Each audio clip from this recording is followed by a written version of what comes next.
एक बार भगवान बुद्ध का एक अनुयायी भगवान के पास आया और कहने लगा, प्रभु मुझे आपसे एक निवेदन करना है।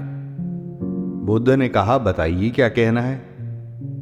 तो शिष्य ने कहा कि मेरे कपड़े पुराने हो चुके हैं, अब ये पहनने लायक नहीं रहे, कृपा करके मुझे नए वस्त्र दिलाने का कष्ट करें। बुद्ध ने अपने शिष्य के कपड़े देखे तो सचमुच वो जर्जर हालत में थे, जगह जगह से घिस चुके थे। इसलिए उन्होंने अपने एक शिष्य को बुलाया और कहा कि इन्हें नए वस्त्र दिए जाएं। कुछ दिन बाद बुद्ध उस अनुयायी के घर पहुंचे। बुद्ध ने उनसे पूछा कि क्या आपको नए वस्त्र मिल गए?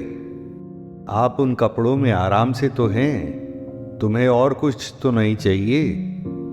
तो शिष्य ने कहा, धन्यवाद प्रभु, नहीं, मुझे और कुछ नहीं चाहिए, मैं बहुत आराम से हूं। बुद्ध ये बात सुन के बहुत प्रसन्न हुए। अब आपके पास ये नए वस्त्र आ गए हैं, तो आप मुझे अपने वो पुराने वस्त्र दे दीजिए। तो अनुयायी ने कहा, प्रभु मैं अब उन्हें ओढ़ने के लिए प्रयोग करता हूं। तो बुद्ध हैरान हुए, उससे कहने लगे, भाई तुम्हारी पुरानी ओढ़नी का तुमने क्या किया? तो शिष्य ने बताया, जी मैं अब उसे खिड़की पे पर्दे की तरह इस्तेमाल करता हूं। तो बुद्ध ने पूछा, वो पुराना पर्दा फेंक दिया?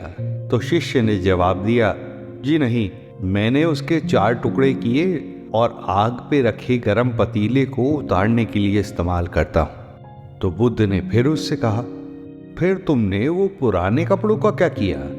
तो शिष्य ने बताया, जी वो पुराने कपड़े तो मैं अब पोंछा लगाने के लिए प्रयोग करता हूं। इस पर बुद्ध ने कहा कि वो पुराना वाला पोंछा कहाँ गया? तो शिष्य ने कहा, प्रभु वो इतना तार तार हो चुका था कि उसका कुछ नहीं किया जा सकता था, इसलिए मैंने उसका एक एक धागा निकाल के अलग अलग कर दिया और उसकी बत्तियां तैयार कर दी। उन्हीं से मैं अब अपने कक्ष में उजाला करता हूं। बुद्ध अपने शिष्य की ये बात सुनकर प्रसन्न हो गए।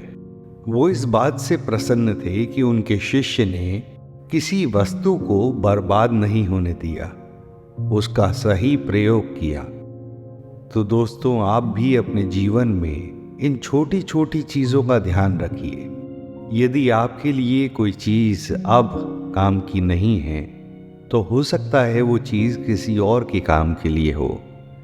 यदि आपके लिए कोई चीज पुरानी हो गई है और आप उसे फेंकना चाहते हैं, तो फेंकने से अच्छा किसी ऐसे व्यक्ति को दे दी जाए जिसके वो काम आ सके।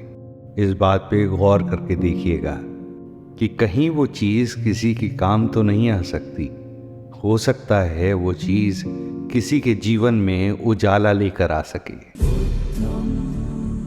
शरणं गच्छ।